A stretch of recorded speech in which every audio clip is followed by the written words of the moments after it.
Hello दोस्तों, कैसे हैं आप। आज हम सूरदास जी के पद का अध्ययन करेंगे। तो पद नंबर 3।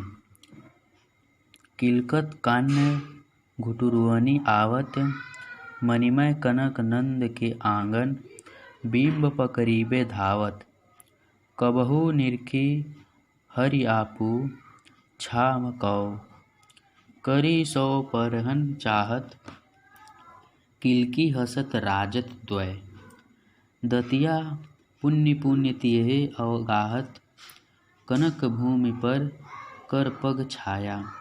यह उपमा एक राजती, करी करी प्रतिपत प्रतिमनि वसुधा, कमल बैठती सजाती, बाल दशा सुख निरखी जसोदा, पुनि पुनि नंद बुलावती, अचरा तर लय धा किशोर के, प्रभु को दूध पियाते। तो इनका व्याख्या देख लीजिए। सूरदास जी कहते हैं कि प्रभु के कृष्ण किलकारी मारते हुए घुटनों के बल आ रहे हैं। मड़ियों को योग्य तथा सोने से बने नंद के आंगन में अपनी छाया को पकड़ने के लिए दौड़ते हैं। कभी कभी अपने ही छाया को देखकर प्रभु श्री कृष्ण हाथों से पकड़ना चाहते हैं। जब खिल खिलाकर हंसते हैं तो उनको दोनों आगे के दांत शोभित होते हैं। उसके बार बार दिखलाते हैं। हाथ पैरों की छाया स्वर्ण भूमि पर एक उपमा के रूप में शोभित होती है।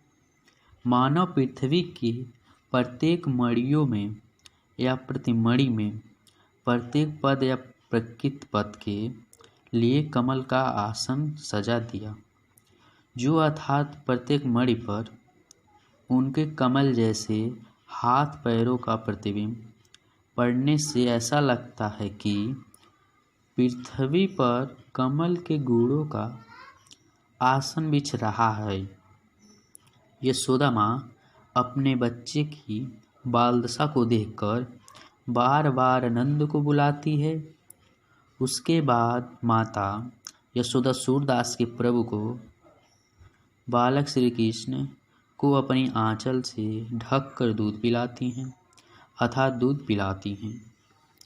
तो काव्य संदर्भ देख लीजिए। भाषा ब्रज, शैली मुक्त, गुण प्रसाद और माधुरी, रस वात्सल्य, छंद गीतात्मक, शब्द शक्ति। तो पहला दूसरे पद का अध्ययन तो हम पिछली वीडियो में कर चुके थे। तो अगर आप पहले दूसरे का पद का नहीं देखे हैं तो जाके हमारे बॉक्स में देख सकते हैं। तो हम चौथा पद का अध्ययन करते हैं। मैं अपनी सब गाय चराइयो, प्रात होत बल के संग जइयो, तेरे कहियो न रहियो, ग्वाल बान गायनी के भीतर, न कहूँ डर नहीं लागत, आज न सोयो नंद दुआई, रैनी रहोगे जागत, और ग्वाल सब गाय चरई हैं, मैं घर बैठो रहो, सूर्य श्याम तुम सोई रहियो, अब प्रात जान न दहियो। तो इनका व्याख्या हम लोग देखते हैं। सूरदास जी क्या कहते हैं। सूरदास जी कहते हैं, बालक श्री कृष्ण अपनी माँ यशोदा से कहते हैं कि हे माता, मैं अपनी गायों को चराने बन जाऊंगा। सुबह होते ही बलराम भैया के साथ जाऊंगा। तुम्हारे कहने पर नहीं रुकूंगा। ग्वाल बाल और गायों के बीच में तनिक भी डर नहीं लगता है। आज तुम्हारा पुत्र नंद बाबा की कसम खाकर कहता है कि सोऊंगा नहीं, रात भर जागता रहूंगा। और जितने ग्वाल हैं सभी अपनी गायों को चराएंगे। मैं घर बैठा रहूंगा। इन सभी बातों को सुनकर माँ यशोदा कहती हैं, हे मेरे पुत्र, तुम सो जाओ। प्राप्त होते ही मैं तुम्हें जाने दूंगी, रोकूंगी नहीं। तो उनका काव्य संदर्भ देख लिया जाए। भाषा ब्रज है, शैली मुक्तक, गुण मधुर, रस वात्सल्य, छंद गोवत। 5वां पद का पढ़ा जाए हम लोग। मैया हो न चरैयो गाय, सिगरे ग्वाल घिरावत मोसो, मेरे पाई पिराई। जो न पत्याही पुछ बलदाउदी, अपनी सायो दिवाई। यह सुनि माँ जसोदा, ग्वालिन गारी दे तिरियाई साई। मैं पढ़ती अपने लरिका को, आओ मन बहराई। सूर्य शाम मेरी अति बालक, मारद ताहि गिराई। तो 5वें पद का व्याख्या हम लोग देखते हैं।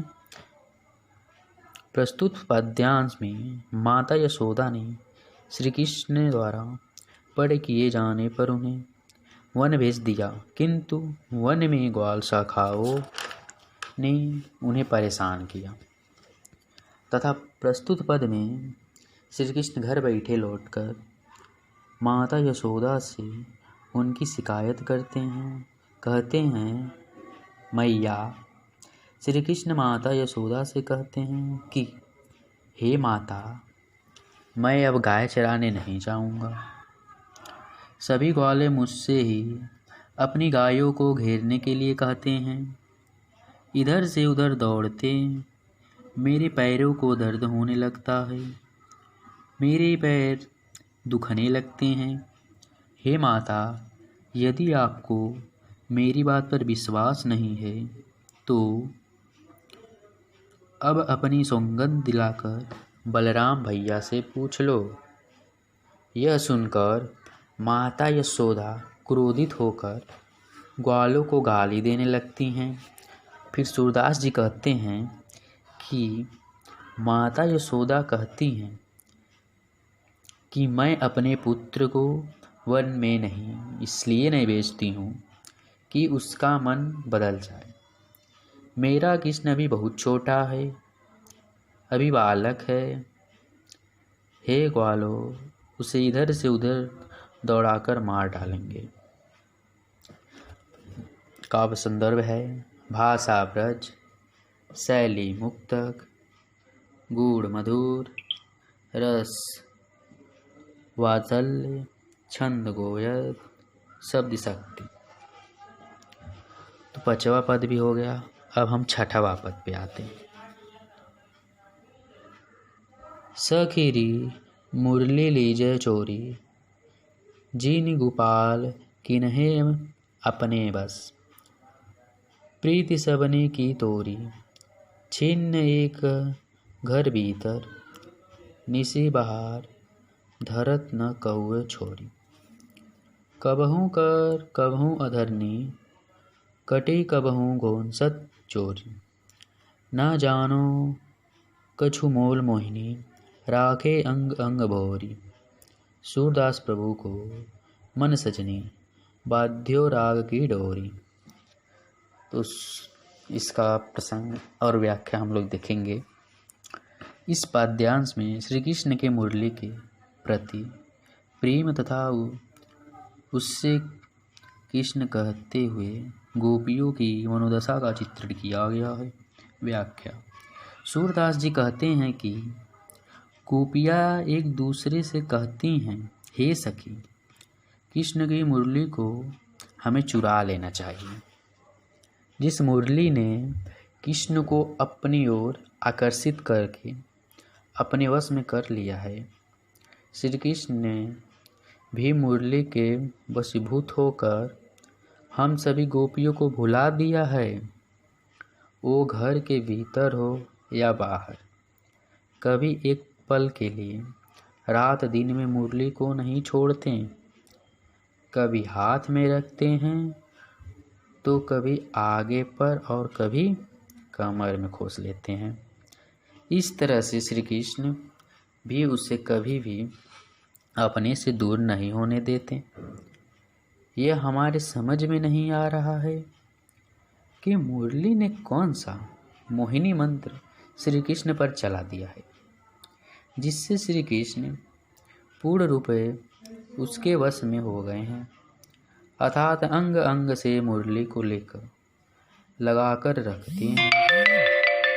सूरदास जी कहते हैं कि गोपियाँ कह रही हैं कि हे सजनी, किस वंशी ने कृष्ण का मन प्रेम की डोरी से बांधा हुआ है। कौसंदर्भ, भाषा ब्रज, शैली मुक्तक, गूढ़ माधुर, रस सिंगार, छंद गोपद, शक्ति शब्द शक्ति लक्षण। तो वीडियो अच्छा लगे तो लाइक और सब्सक्राइब जरूर करें। आप किसी भी टॉपिक को वीडियो चाहें कमेंट पे लिख के बताएं, हम आपको वीडियो भेजेंगे। धन्यवाद। हेलो दोस्तों, कैसे हैं आप। आज हम सूरदास जी के पद का अध्ययन करेंगे। तो पद नंबर